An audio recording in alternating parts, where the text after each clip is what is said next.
Getting started a little bit early. We can chit chat while people are kind of catching up with us. Remind me where you live. I'm in Salt Lake City, Utah. Oh, nice. Very nice. And what's the weather where you are today? Today it is cloudy. We do not, well, at least down in the valley, we don't have any snow. Obviously, up in the mountains, we have lots of snow, but down in the valley, we don't have any snow, which is my preference. I know I live where they have the greatest snow on earth, but I am not a snow bunny. I That's prefer right. the warm weather. So Gotcha. Yeah, we had a little bit of snow earlier today. It was like snow showers this morning, but today it's really bright right now. I did think you it's get hit probably, with those big snowstorms? we got some. I live kind of close to the coast, so we Okay. don't usually get all of that dumped snow. We Oh, get it and then it melts fairly quickly. yeah. It's crazy storms. Yeah, we were very lucky not to get all of that. All right, so we are just getting started. I'm gonna jump the gun a little. I've had a lot of coffee today. I'm ready to get going. So as always, I start with a digital marketing tip of the week. So there's a couple things I've been thinking about this week. And I just got your email too, Natalie, about being magnetic online, right? And you know, how do you know, like how does it just seem like when you pull things together, like how does that happen? And I sent my email out this week and it was about being curious. And I think they're very similar, that when you become very curious, we talked about this with Alan on Monday, when you become curious about the person that you're talking to or ready to serve or want to figure out if that's a good fit, I found that it takes a lot of the stress away from me. Like if you're on a discovery call and you know that you're on a conversation and you're trying to figure out if you guys are a good match for each other, Right. sitting in curiosity and instead of like, oh, what can I sell her? How can I help her? Where does she need to be? Like sitting in curiosity and really asking questions. And same thing in my Rise Above Noise Facebook group too. Like the questions I'm finding is where all of the gold is. 100%. So Yeah. I guess that wasn't what I said I was going to talk about today, but it was something that's been coming up over and over again this week is what is curiosity and how can we use that as an asset and to listen more and not think about the next thing we're going to say. And I think I'm looking forward to having kind of leading that into your topic today too. I did want to also give a actual digital marketing tip of the week. So today, Natalie and I are going to play, and we invite you to play with us. We're going to go into Clubhouse a little after 4. I put it down, I think, as 4:05 or 4:10. Hop over around 4:05. I have a call with my Rise Together mastermind group till 4. So we're going to hop on over there and come hang out with Natalie. We're still fairly new. Joanne Krall has been my guide on Clubhouse, as she is with most new things. Joanne is such an early adopter at things that she makes everything seem fun. But I think it's more fun when you try it with friends and when you figure like, oh, well, what's the worst thing that could happen? So give us a go. At 4:05, we'll be on Clubhouse. The way to do that is you'll look, if you're on Clubhouse, do a search. I'm Susan Finn. And then when you see Susan Finn, you'll recognize my face. Click on me to follow me. And then click on the little bell up on the top right. And that way, and then click always. And that way you will get notified when I go live or when I'm speaking someplace. I don't go on often. My intent is to have a room once a week based on whatever topic we're talking about here in the Rise Above Noise Facebook group. It's always heart-centered entrepreneurs. It's very often centered around digital marketing as an act of service, like getting rid of any of the ick and getting rid of any of the feelings of like trying to be spammy and really showing up in service. So that's why I'm super excited to talk with Natalie today. We met on a Friday morning call with Alan, I believe, right? Yep. Mm-hmm. And I'm going to read your official bio. All right. let's see. Natalie helps service-based business owners be seen and heard as a go-to expert when networking online. She's been in sales for over 20 years, and she's the author of Taking the Sell Out of Sales. You see, you guys, I know the best people. Although the way selling was done 20 years ago and the way it's done today are very different, the foundation has stayed the same, and that is relationships. You can't bypass relationships. There's no tip, trick, tool, or technique that will override the human instinct for connection. There are 3 steps that will put relationships to the forefront of your online networking efforts: impression, interaction, influence. It's this combination that results in being magnetic online so you can stand out as a go-to expert while networking online. I love this so much. When I asked Natalie, what is your superpower? She said, it's helping service-based business owners be magnetic online to be seen and heard as a go-to expert while networking online. So we're all on the same page here, Natalie. Tell me about, how did you figure out that is your superpower? Well, I love how you started this conversation with the idea of being curious. And I'm a really big believer in when you become interested in whoever you're talking to or whoever you're wanting to build a relationship with, that's how you become interesting. The reality is most people are going around subconsciously seeking the answer to this one question, which is, what's in it for me? So I love how you started off with curiosity. And to me, that really is the foundation of any relationship. Being curious about what someone is up to, being curious about what sort of problem they have that they may need help solving, or what sort of goals are they moving towards, and really showing a genuine interest in helping them. And that's really how I developed my superpower. And to me, that's really what it means to be magnetic, is when you show that genuine interest, when you lead with developing a relationship and using your unique skills, tools, and knowledge to help them in whatever way you possibly can, then people are just naturally drawn to you. People will naturally become more curious about what you do and how you can help them. So it really is that circle of curiosity, I guess we could call it.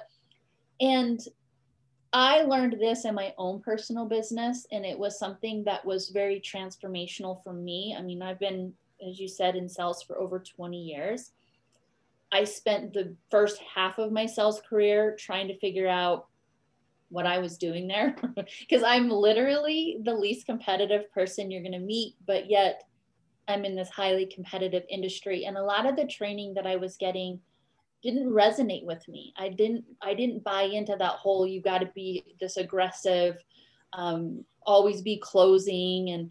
And to me, that really dehumanizes the process. And so I had to figure out for myself what felt right and what would really empower me and enable me to help people with the skill sets that I had. And that's how I learned what it means to be magnetic.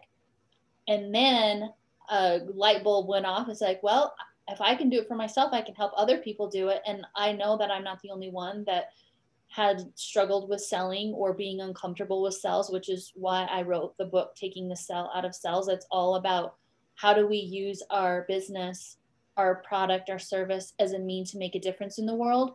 And whether we help one person or we help many people, that's our contribution. That's our purpose. So it's shifting that idea and the concept of what it means to be a salesperson. I love this so much. You know, we're speaking the same language. We are totally speaking the same language. So I had a question and it kind of went around because I'm like, oh my God, this is so good. I'm thinking about the people in the Rise Above Noise group and the people that I serve. Mm-hmm. And email feels silly, posting feels silly. They don't like to do email because they don't like to get email from people. But what you're saying, I think, is similar to what I say, but that you've got to show up. What's the one what's the word I'm thinking of? Challenge. That's not the word I was thinking of. The that you have to overcome when your clients come to you and they're like, I just don't know how to show up. Yeah. Oh, this is something, and I will say, particularly in 2020, you know, I had a lot of clients who they recognized and understood that these virtual tools are here and they've changed the way that we do business and particularly social media. But pre-2020, it was one of those things where people are busy, you know, you're running your business, you're doing whatever. And it just was one of those things that they didn't get around to doing it. 2020 happens and now it's no longer an option. It's an absolute necessity. And it had become a lifeline for us personally and professionally. And I think the thing that I hear often that people need to really consider is that these are tools. These are tools for us to be a valued resource. And to me, that's what it means to be that go-to expert, is how do you take your skills, your tools, your knowledge, and communicate them in a way that is providing value. And that will ultimately, if you can answer that question, what's in it for me, if you can help someone see that you can help them accomplish a goal or solve a problem or whatever that is, you're really clearly communicating those results, they will automatically self-select. But the problem that I see more often than not, speaking to what you were saying, people feel uncomfortable sending email, people feel uncomfortable posting, or they don't have time, so they outsource it and they do all of those things that we do when we're busy. But what ends up happening is either people aren't connecting with you because they're not quite sure, again, you're not answering that question, what's in it for me? Or again, well, not really again, because I haven't said this, it's about the energy that you're putting out there, right? And people can kind of feel that. So if you have this energy around, oh, I don't like sending emails because I don't want to come across as salesy or spammy, or I don't like posting because it just doesn't feel right to me, people can feel that. So first you have to really get clear on the intention that you have behind using those tools. And the intention that I've used that has worked really well for me and that I prompt my clients to use is, who can I help? How can I help? So when you sit down to write that email, think about who it is that you can help on the other end of that email. When you sit down to put that post together, and I'm a big believer in being front and center with all of your social media content. I'd rather see you do one really good video or one really good post a week versus multiple posts in a day because you're just trying to go through the motions. Because ultimately, people need to be able to see you, feel you, connect with you, and self-identify the problem that they have or the goal that they have and connect you with helping them get on the other side of that, right? So you have to say, okay, what's my intention behind this email? How can I really factor in the relationship side of it? When you focus on that there is another person on the other end of that email or another end of that post, and you really are intentional about speaking to them on how you can help them, then it takes all of that other stuff out of the equation. And I always say this, your network, your ideal client, your people, they are looking for what you offer. They are looking to invest in themselves or buy something. But if you are not visible to them, they will give their business to someone else who is visible. And that person may not be the best person for them. Mm-hmm. But we have a responsibility to intentionally put ourselves out there. And that's why I like to focus on the networking side of it. I don't look at social media as a marketing tool, although it can be. I mean, we have opportunities to run ads and those sort of things, but I look at it as a networking tool. And how can you show up every single day and intentionally look for those people who you can help by leading with the value that you offer, by, like what you said earlier, being curious, asking questions, being in dialogue, and then putting out thoughtful and intentional content that really leads with that desire to find those people that you can help. That to me is the quickest way to get over that, oh, I have to use these tools and it just feels icky. Like, yeah, it can feel icky if you're spamming or if you're sending the wrong message. And you have to be really mindful, because subconsciously, if you're just pushing a sales pitch, if you're just pushing mass messages, if you're just pushing one message to multiple people and you're not considering the relationships as a whole, people feel that you're just interested in pushing your agenda. But if you take that time and make it a relationship, a reciprocal type cycle, people will also feel that, and then they will self-select to work with you in helping them solve their problem or accomplish their goal. So good. It's we do speak the same language. One of my favorite blogs that I wrote was sending love letters, right? It's like sending a love letter to the person that needs to hear from you on this particular day. So here's something that people, maybe you can help with this too. I don't want to get you too off track. I know we have your three eyes there, but one of the things that I hear from people is, and people are probably me, for myself, but others, is that what do I have to say? I just got that question this morning on a webinar I was running. What can I share that isn't already out there on the internet? Yep. Why, and I myself, I have some imposter syndrome because I adore Amy Porterfield and her list growth stuff, right? And I'm like, oh, she's pretty amazing, but I know she's very clear about her feelings about not showing up too. How, is that something you help your clients get over that part? Yeah. Well, my first answer to that question, or how I address that issue, is I get it.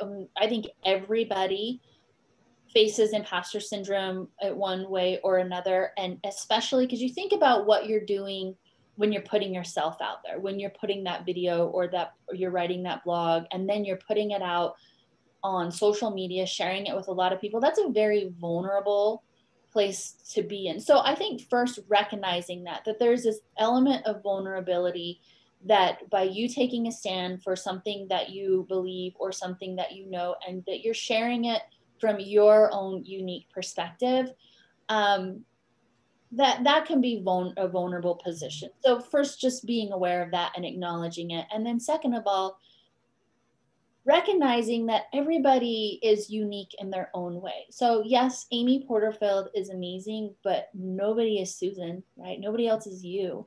And you have your own unique spin and your own unique way of sharing things that you just never know how someone or when someone's going to resonate. Like, I'm sure we've all had an experience where we've heard the same message over and over and over again, but all of a sudden someone from out of nowhere comes in and shares it in a way that you just go, oh, I get it in a way that I've never gotten it before until now.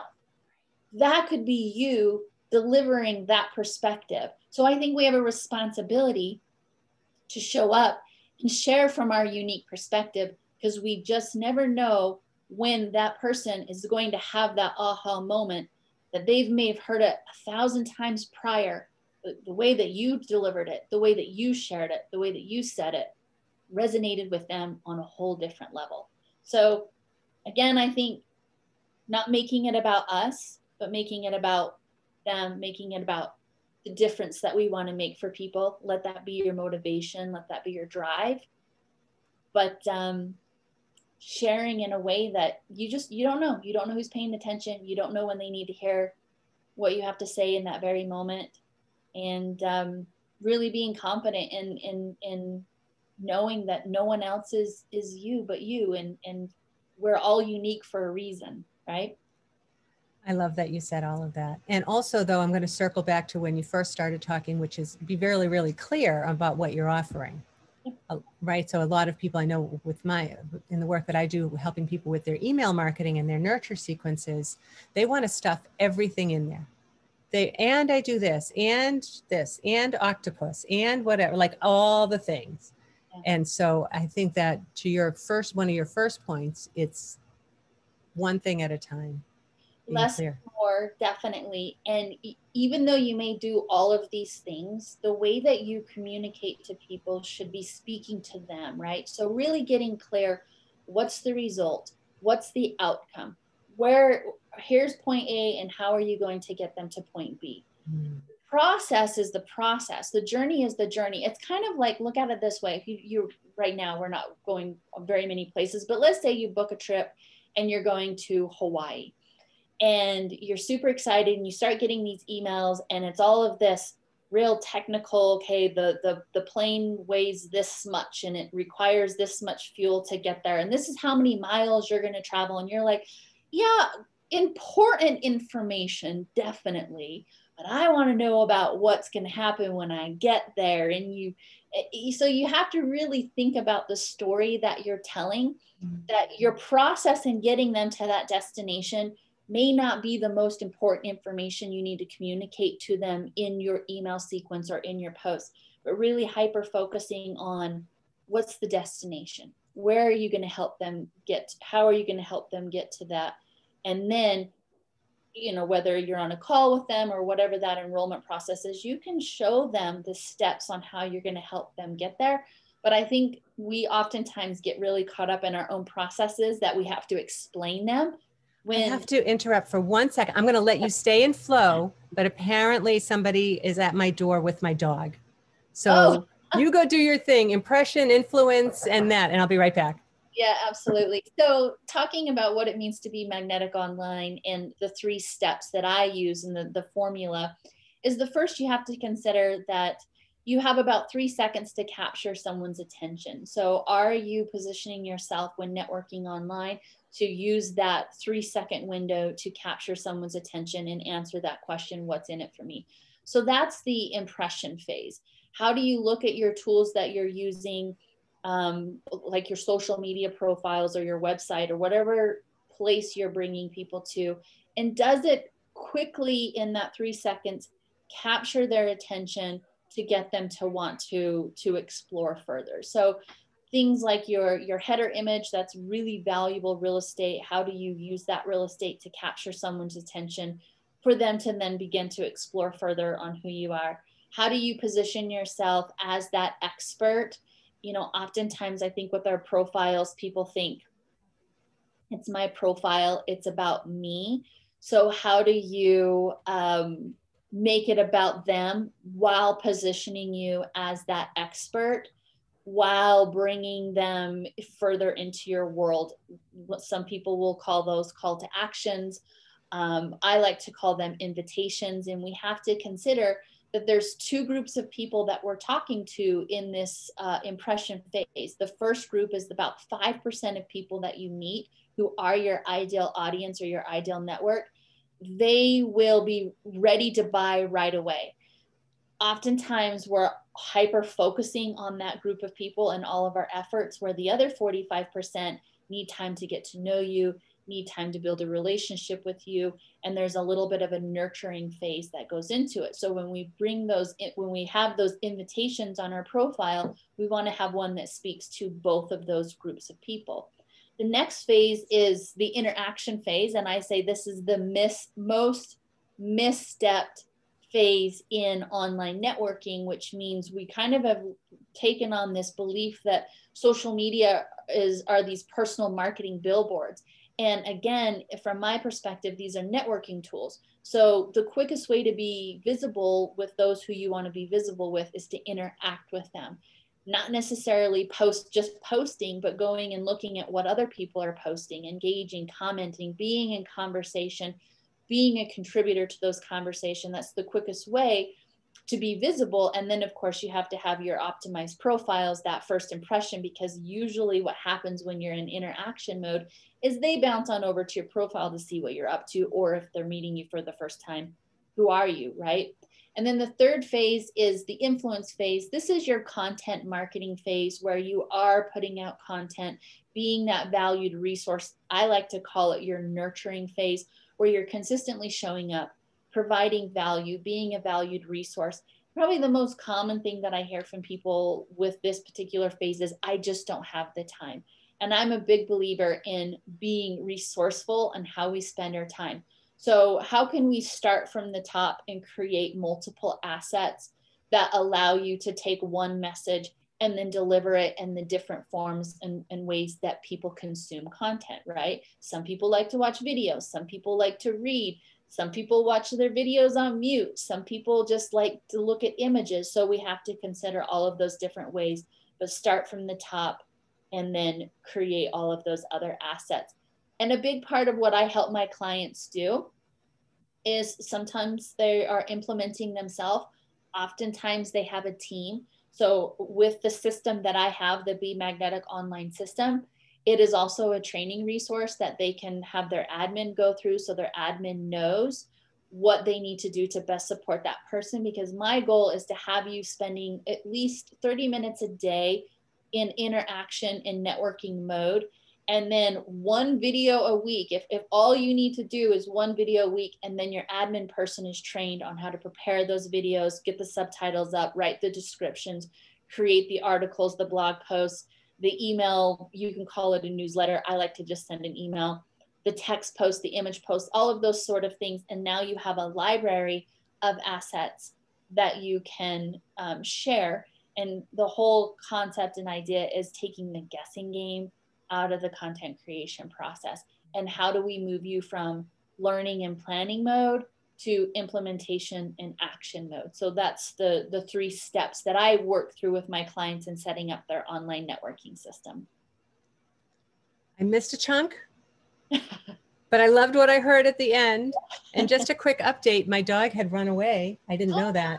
And she was down by the main road, and a woman came all the way back up my hill to bring her to me. So that was very kind of her. Oh, yes. So yeah, she's usually right here in the yard, but she saw the ladies walking and she followed them all the way down to the main road. But I'm sorry to interrupt there. So I love all of that. And I love the commitment to a piece of content that you're talking about that then gets used in so many different ways. It just feels manageable, right? It feels authentic and it feels manageable. Yep.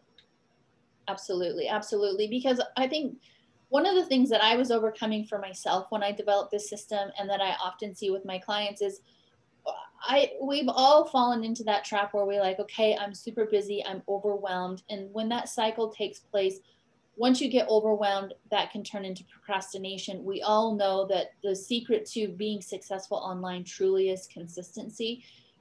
It doesn't have to be perfect. It's better to show up on a consistent basis than always have these perfect polished persona. People don't connect with that, right? So I went through my own struggles in outsourcing and trying to go through the motions of being consistent, but without having to invest the time, because it is very time consuming. So I went through that process myself where I'm like, okay, I've outsourced, but it's missing the mark. It's missing me. It's missing my energy. How can I bring myself into this equation, map out a plan, and then follow it to where it's not super time consuming, that it's manageable, and that it's hitting my goal of consistently nurturing my network on a regular basis. And they're getting me, right? They're getting the value that they need from me. That's the most effective plan versus having like a high level manager that may be really good at what they do, but it's not you. It doesn't include you in that mix, if that makes sense. Well, yeah, well, it does make sense, because we've all hired, I mean, if we've hired a VA, which is fabulous when you do, and you give them the tasks, let's say, and it doesn't get the same energy as when you create it, or you have systems, so that even though you're not doing the actual posting, it's, you know how, like you were saying, you know how to take that video and make it so that it is you showing up. Well, and another thing that I see people, like, they'll either hire a VA or they'll hire a manager, but then the VA or the manager looks to them for creative direction, right? Yeah. And one of the things that I hear oftentimes is, I don't know what kind of content to create. I don't know what to do. So that's one of the things that I help my clients with, is really getting clear on what that messaging looks like. We map out their plan for 6 months. We consider keywords and SEO and all that sort of stuff. And then I give them the framework on how to create the video. So again, it's moving them from learning and planning to actually implementation and action. And the plan is built around things that they could just rattle off in their sleep. So creating that video each week becomes super easy and light and fun. And now their admin is trained by me versus them having to do the training, because that's added time on how to take that content and effectively distribute it. Fabulous. I could talk all day, and I'm so excited that we do get to talk again today at like 4:05-ish. We're heading over to Clubhouse.